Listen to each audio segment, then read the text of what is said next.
Thinking about ourselves, our feelings, our past, our desires and our hopes is a hugely tricky task that most of us spend a good deal of effort trying very hard to avoid.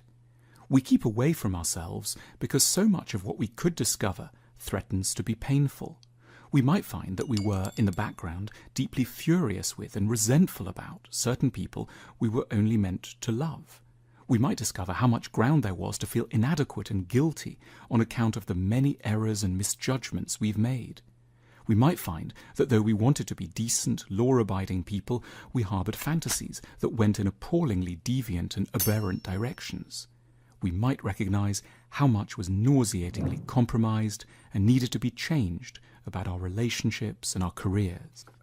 We don't only have a lot to hide, we are liars of genius. It is part of the human tragedy that we are such natural self-deceivers. Our techniques are multiple and close to invisible.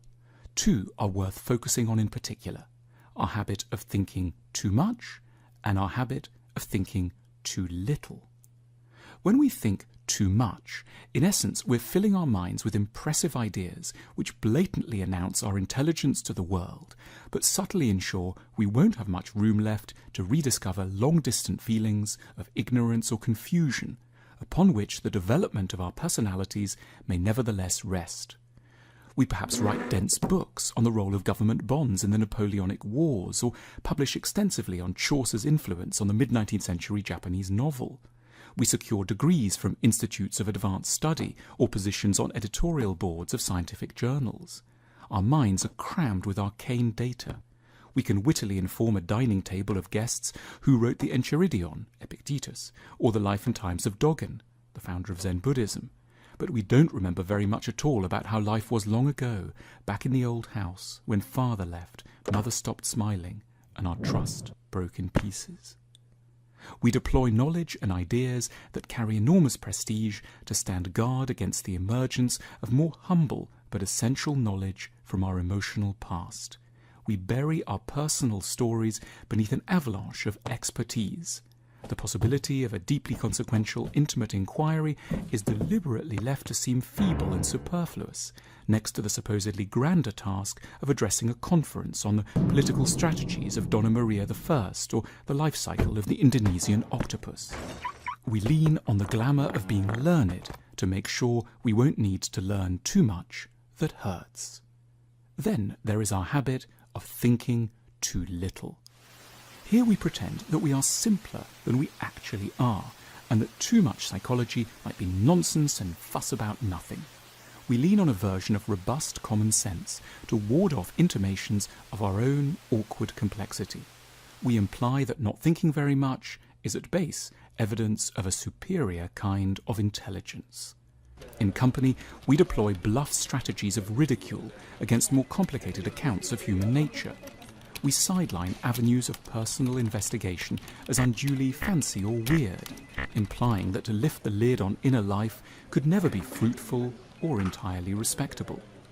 We use the practical mood of Monday morning 9 a.m.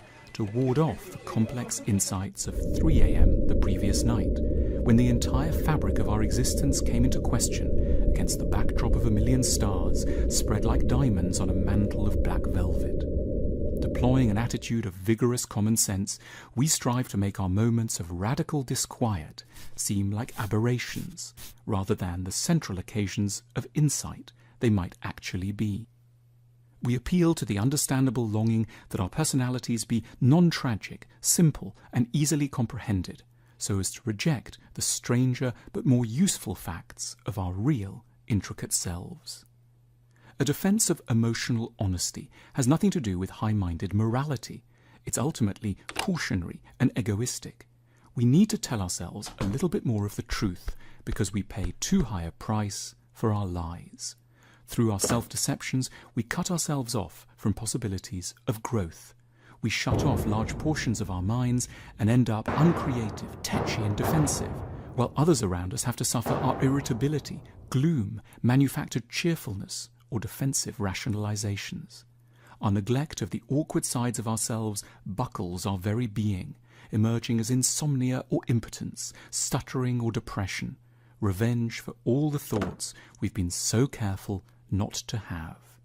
self-knowledge isn't a luxury so much as a precondition for a measure of sanity and inner comfort.